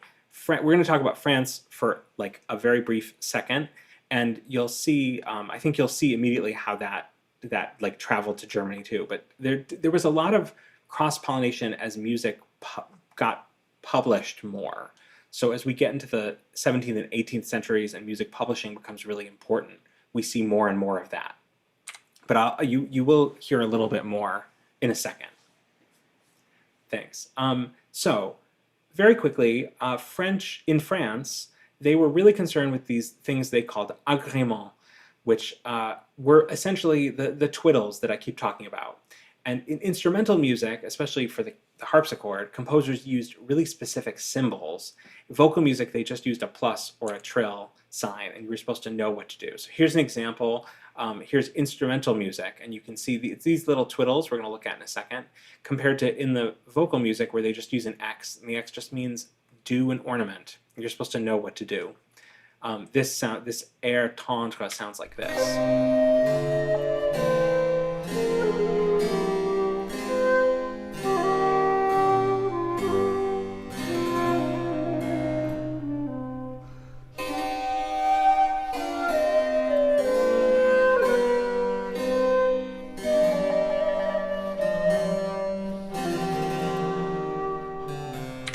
So you hear all the little twiddles are done in slightly different ways, and even this little symbol that we now have as an articulation, that is also an ornament that means you play it short, which kind of makes sense. The French believed that melodies need dissonance. They need dissonance to make the melody more beautiful. So here's an example of the kind of table you might get at the beginning of a French score with all these little twiddly markings, little things that look like circles and things to fill in. They all have something different to say. And you can see, here's an example in keyboard music, but we don't need to hear that. Okay, so that is France. You see the tiniest little bit, but just to show that was sort of what was going on there, that they really were all into these little twiddly markings. So what happens in Germany? Well, in Germany, sort of anything goes, sort of. In particular, you can see Bach, this is the his Klavierbüchlein for his son, Wilhelm Friedmann, includes an ornament table that looks a lot like the French one. Bach definitely had French keyboard music around and knew that like these were what they were doing. These were like super in style. France was seen as super trendy, which I suppose like if you think of Paris, it still is. So looking at something else going on in Germany, Telemann, so same period as Bach, published these sonatas. He called them, or he said that they were to develop your method of ornamentation. So today we call them the methodical sonatas. And each sonata, you have this melody line, and this is our continuo line with figures for the harmony. And then there's also this ornamented line, which the idea is it shows you how you're supposed to be ornamenting. So this is from like around 1730. And again, right in the heart of the high Baroque of Bach and Handel and Vivaldi that we were listening to. And the idea is that you should be able to ornament like this without having it all written down. So one thing I want you to just notice is how many of these are actually written out versions of the twiddles we were talking about. So like this opening little gesture is a little turn. It could have been written with a symbol, but Telemann writes it out. That's sort of what the Germans started to do. They started to write everything out. Listen to just literally the first line of this.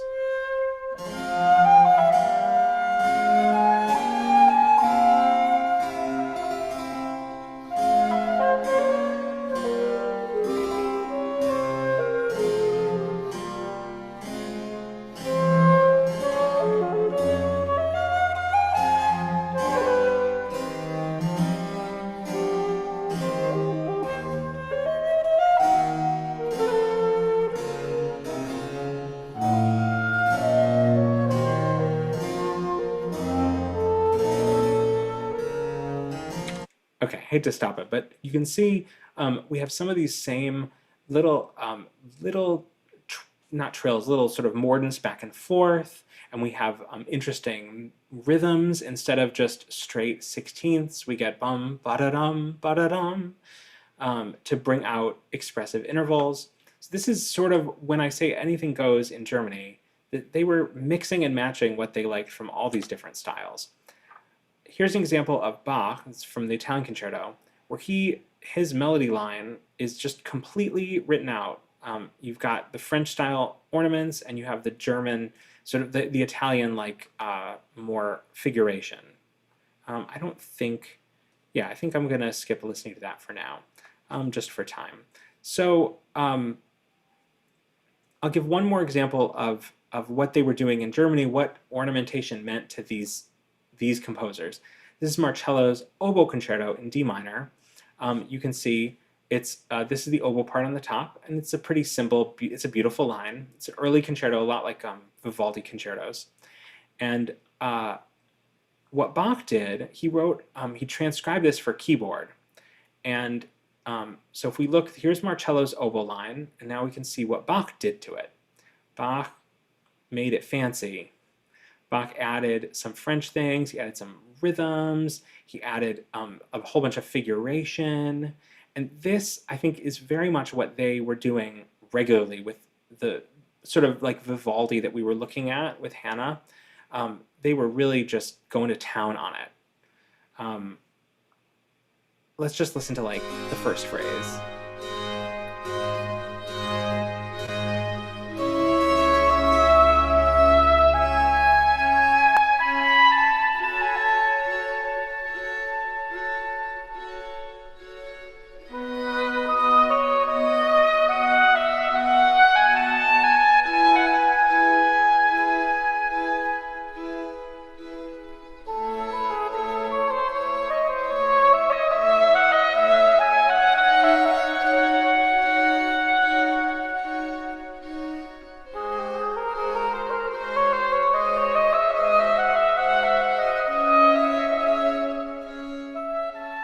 It's so good. So this is what it looks like when Bach writes it. And the line, of course, is so good. What Bach does is so good that basically that's what oboists play now when they play the Marcello Concerto. They just play Bach's version, because how could you improve on his ornaments? But I would probably tell you it's more in the style and the spirit of Baroque music to make up your own ornaments, maybe using some of Bach's. So how does this like translate to what we're talking about here? Well, we heard David sing. This is a different Handel aria. We heard David sing a Handel aria. So we have these very simple, basically simple vocal lines, and we get to do them twice because there's a da capo in the aria. So we should be taking, I think, the ideas from all this repertoire that we've just now been looking at and applying these ideas to it, which is exactly what all four of the performers today are doing, which is awesome. It's great. It's totally what I'm here for. I have one more tiny bit of presentation, but I don't think there are any questions at this exact moment, but Carolyn will stop me if I'm wrong. Okay, so I keep using the word ornamentation, and how does improvisation relate to that? Well, I've already talked a bit about that, so I'm not going to spend too much time there. As a harpsichordist, I am constantly improvising because my music looks like this. It looks like this left hand with the sixes to show me the harmony and with rests. And so I have to figure out what to play. And that is, in fact, improvisation. It's as much improvisation as what I'm asking the performers to do in rewriting their musical lines. And you have pieces from this period, like this sonata by Pasquini, that's actually written for two continuo players, so both people improvising right hands on top of what they're doing. And how do we get better at that is sort of the question. And I guess I sort of gave it away earlier when I said, well, you just do it for 20 years badly. But there are some things you can fool around with by yourself. You can take some common harmonic patterns, and you can take pieces you know as models, and you can sight read random music. That's the best way, is getting these things in your head. I guess I should also have added to that, you can listen to recordings of people doing it well. So take a pattern you know and love, like the circle of fifths,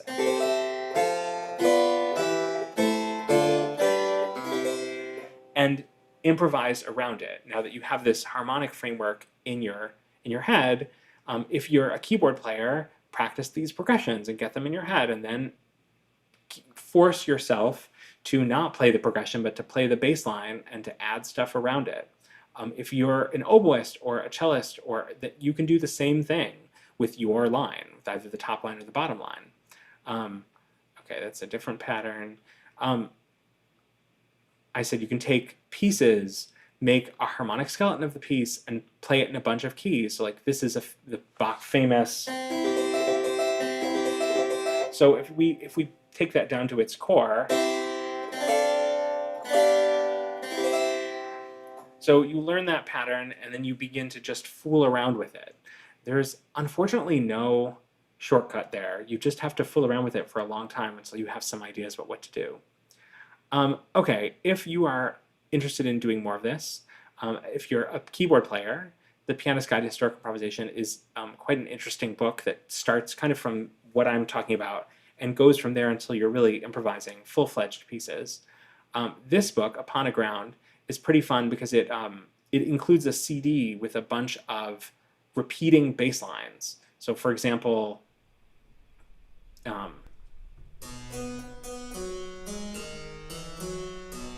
so you can improvise on top of it. Oh, I'm in the wrong key. Okay, you get the idea. And this book, Harmony Counterpoint, so Partimento, I didn't get into today, but it's also has to do with improvising kind of full-fledged pieces out of just bass lines, which is pretty cool. So that was kind of a whirlwind tour through all this stuff, but the most important parts we talked about with actual live musicians, which was really nice. And thank you for sitting through this very, very long session. I'm stopping the share now. But I think that I think that wraps it up for me, unless there are any questions from the people brave enough to stick around. Well, first of all, I want to say beautiful presentation, Jeffrey. And I wanted to again congratulate our students, David, Jasmine, Thatcher, and Hannah. You all played beautifully. And as a fellow performer, you know, it can be you can get nervous playing live for a masterclass, but then when you have to make up something on the spot, that's a whole nother layer. So they were all excellent improvisers in the moment and going with it. So congratulations to all of them. Absolutely. Yes. Thank you for all being so game to just jump off the diving board with us. Yes, I don't see any questions in the chat right now, neither on YouTube. So I know you mentioned some excellent resources, Jeffrey. Do you have any advice for anybody who might want to be more comfortable with improvising, but they might not have access to those resources or just their instrument? What could some people do? I think definitely reading through, especially like the simpler kinds of Baroque music. So I'm not talking about Bach. I'm talking about like earlier stuff than Bach. I mean, even Corelli has some simple stuff, reading through and seeing like how they do it. But also, I mean, the only advice I really can give you is to force yourself to do it. And if you can, find a friend who will play a bass line for you or who you can trade back and forth with.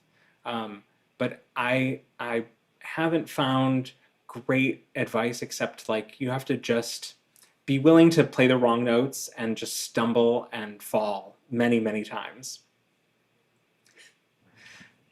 Well, if you think about it, we all took the plunge to choose our instrument, right? Knowing that there was going to be a lot of shortcomings and our tone in our first year, oh boy, and things like that. So it's just a whole nother level. We actually do have a last minute question, if you can indulge us, Jeffrey. This is from Thatcher, who performed on guitar this evening.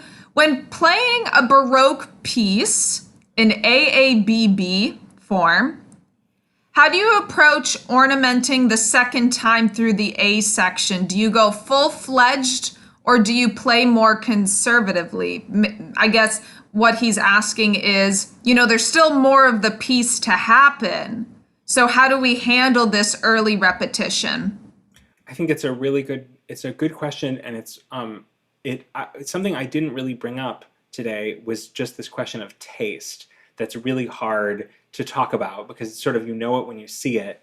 I would say I probably don't go entirely crazy the second time through the A, but it also depends on the piece. It might be the kind of thing where often the B section is this restarting of energy, this restarting of emotion, and so you can do that. You can build up an A really big, and then you can sort of pull it back and become more restrained in the B. But I would say it probably varies from piece to piece and even from your own mood on one day. That's great. Yeah, and you made a good point about your mood and character and how you see the piece could change depending on the day, you know? So I think that's excellent advice. And I believe that's it for our questions. So I wanted to thank you so much, Jeffrey Grossman, for coming on and really doing a deep dive with us on something that we don't always get the chance to do, such a deep look into it. So thank you. Thank you so much. Thanks for having me. It's a pleasure. Excellent. So thank you all so much for joining us. We do have another event, well, more events through August 2nd. And the next one is tomorrow. We have a talk with our violin faculty member, Irina Mirsanu, and she's going to be giving a talk on world music. So how to adapt your classical training for music from all parts of the world, So kind of translating that into violin technique, she'll be talking about general technique because she has started a huge project going into that world music territory. So that is tomorrow, and you can find all of our events on the Close Encounters with Music calendar. Thank you so much again, everyone, and we hope you have a beautiful day or evening, depending on where you are.